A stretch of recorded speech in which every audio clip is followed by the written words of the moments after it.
This is Dialed In with Derek Simmons and Rachel Thorne. Let's talk compliance.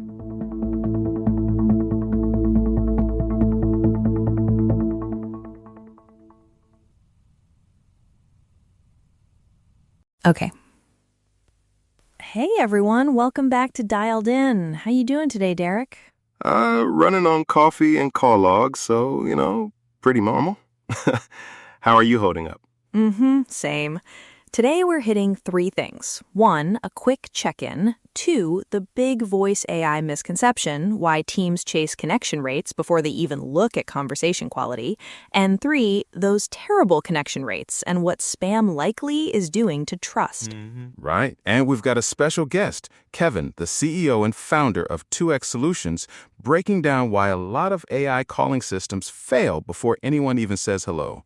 So, grab whatever you use to sanity check your outbound numbers. Real talk for a second. This one might sting a little.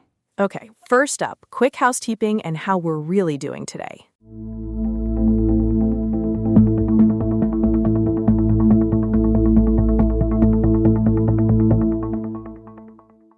We want to hear from you. Submit questions via the web form in the description or give us a call at 747-946-7602 and leave your question.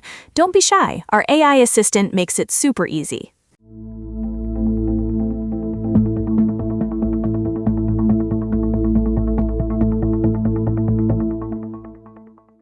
Kevin, I'm really glad we're getting into this today because you've actually built companies from the ground up in phone sales, so you know exactly where these systems fall apart before anyone even picks up.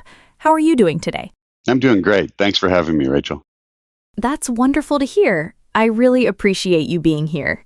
So before we started recording, we talked about digging into what actually breaks when companies try to scale AI calling systems. Let me start with something foundational. What's the hardest part of getting real results from voice AI? Is it the technology itself, or is there something else that trips people up first? Well, honestly, I think one of the biggest misconceptions in the entire AI, voice industry right now is everybody is obsessed with the AI agent itself. How does it sound? Does it sound human? Can it handle objections? Can it have a long conversation? But what they're really skipping, Rachel, is the first and most important step, which is, can you even get the person to answer the phone? Because if your connection rates are terrible, the rest doesn't matter if you can't get them on the phone. That's really striking. So you're saying companies are polishing the conversation when the real problem is they're not even getting through in the first place? What does a terrible connection rate actually look like, and what's causing it? Yeah, so, that's what everybody thinks. Like, I have to have this perfect sounding AI voice, and they have to sound good or nobody's going to have a conversation with it. But in reality, the outbound voice AI today is mostly a deliverability and trust problem. It's very similar to, email marketing years ago. People thought email marketing was about writing better emails, but eventually everyone realized if your emails go to spam folders, that copy doesn't matter. And your AI is going through the exact same thing right now. You can have the smartest conversational AI on the planet, but if your number says spam likely, or if your calls look suspicious, or if your timing is bad and your cadence is wrong with the calls, your system absolutely fails before the conversation even starts. That's a really important distinction. So it's not about the brilliance of the AI, it's about whether the call even gets through the gate. Walk me through what you see when you audit a company that's struggling with connection rates.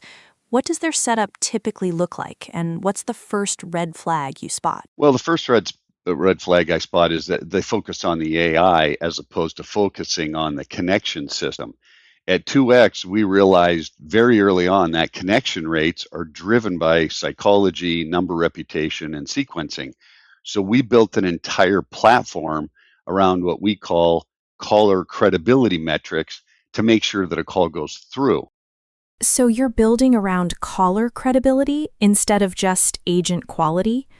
When you say psychology is one of the drivers, what does that actually mean in practice? Well, with our caller credibility metrics, what it means to us is we engineer the entire experience before the phone even rings. For example, Most companies just instantly blast out calls. We don't do that.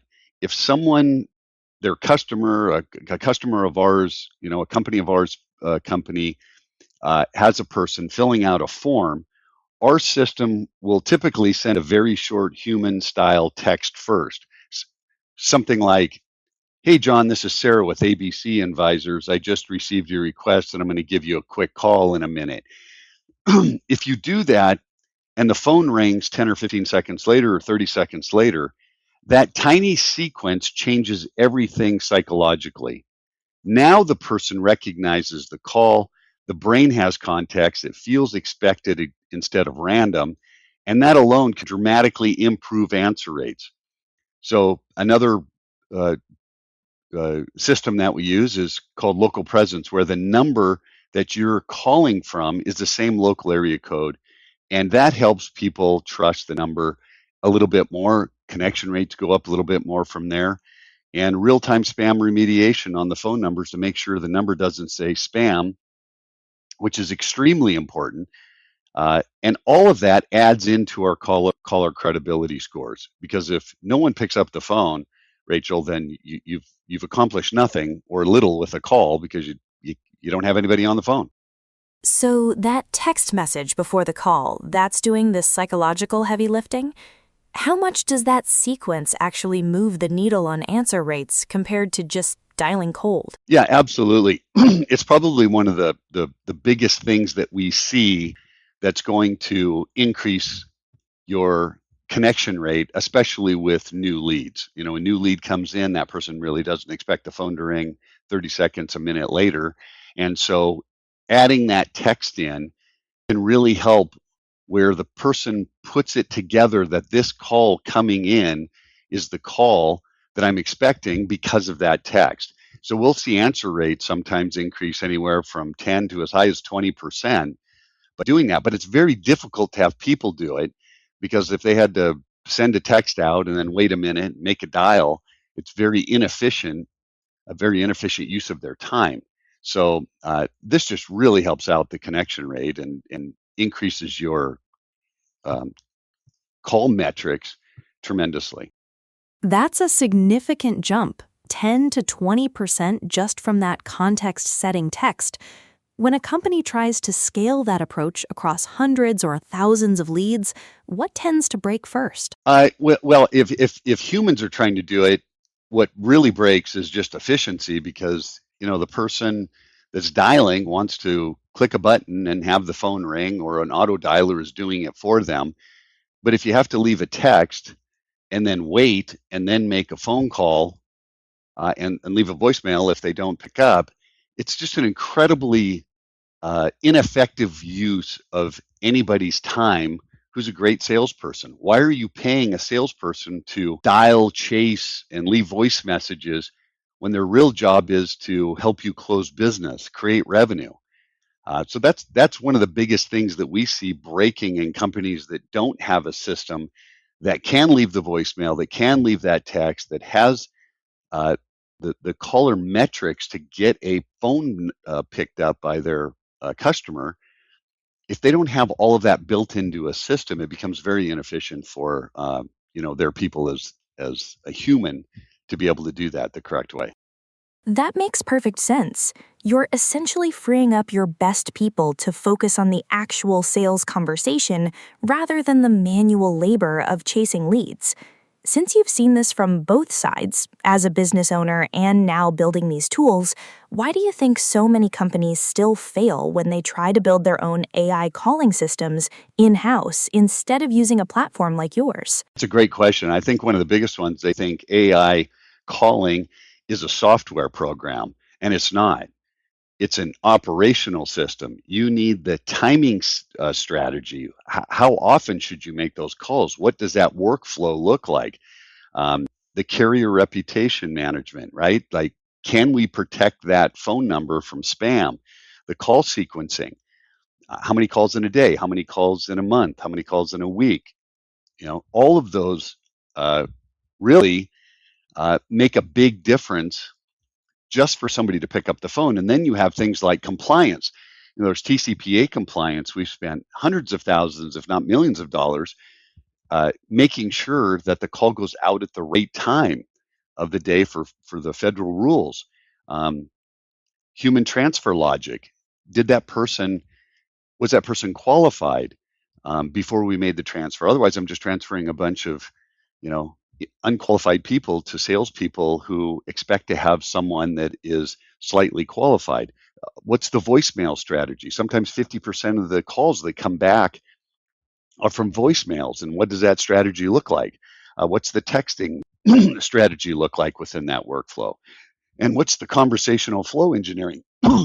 How did you train the AI and make all of this work together? And that's really why most DIY implementations struggle. They don't have the compliance, they don't have the security, and then they don't have all of the things with the timing, reputation of the phone, the call sequencing, the human transfer strategies that you need to make it successful. And you need millions of calls to kind of put that together to make sure you've got it right. That is a massive list of moving parts, and it really highlights that this is an operational challenge, not just a software one. When you talk about that human transfer logic, ensuring the salesperson gets a qualified lead, how long should the AI actually keep someone on the phone before it makes that handoff? Well, the goal of AI on leads is not to have a 12-minute conversation. The goal is identify intent, qualify quickly, and transfer that momentum, that excitement to a human in a business while that excitement is high, or book an appointment. And in many industries, the sweet spot for the AI is 45 seconds to 120 seconds before you make a transfer. Long AI conversations oftentimes reduce close rates because the emotional momentum has faded. The companies just have them ask too many questions, and you still want that human to get that call while the excitement is high when the AI gets it on the phone and makes the transfer, or books the appointment. Some people qualify too long before they book the appointment, and then the person is exhausted and says, "Okay, fine, I'll think about it," and they don't book that appointment. So you want to move the conversation along and keep that excitement and that momentum, with that person when the transfer is made or when the appointment is booked. That is such a counterintuitive point, but it makes total sense. You want to hand off that energy while it's still peaking, not after the lead has been interrogated for 10 minutes. Since you've been in this space for so long, looking ahead, where do you see the biggest shift happening and how businesses handle these lead conversations in the next few years? Well, I think the biggest shift in the in the industry is going to be, you know, having those businesses understand that it's more than just a voice, right? That so many people put so much emphasis on the voice, and if you can't get the person on the phone, then the voice doesn't matter because they're never going to hear it. So the first part of it is, what are all the things that need to happen before that voice even starts having a conversation? And then getting that voice on and understanding the psychology of keeping that momentum going, keeping the customer excited about either making an appointment or talking to the person and potentially, having a sale made. And then making sure all of that is compliant, because in the next 2 to 3 years, you can absolutely bet that the government is going to have rules and regulations wrapped around AI as it gets better and better and can have more conversations and possibly even sale. So I think that companies need to have a strategy for each one of those parts so that when they start an AI to help effectively, run and automate their business more and be competitive, because a lot of people are putting this into place, that they look at all three of those as opposed to, hey, geez, does this thing just sound human? Because that's almost the last thing on the list that should happen. If you're not compliant, you get big fines. If you can't get anybody on the phone, it doesn't matter what the voice sounds like. So the voice actually falls to the bottom, and compliance, security, and connectability move to the top. Kevin, this has been such a great conversation, and I really appreciate you laying out how backwards most people have this whole thing. Thank you so much for coming on and sharing what you've actually learned from building at scale.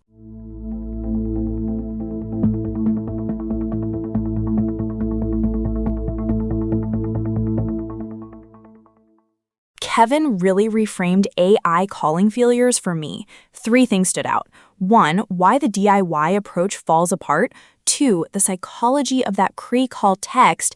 And 3, the timing of handing off to a human.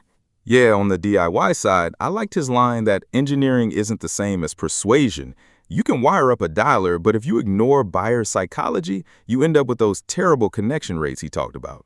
And that pre-call text psychology was big. He's basically saying set context, reduce anxiety, and give people a reason to care before the phone even rings. That alone can meaningfully lift answer rates. Plus, the human transfer logic. Don't dump every pickup onto a rep. Let AI filter, confirm intent, then pass over a warmed-up, qualified person within seconds. That's where tech and humans actually complement each other. So, smarter sequencing, better messaging, and precise handoff timing. A beat, let's wrap there and head into the outro.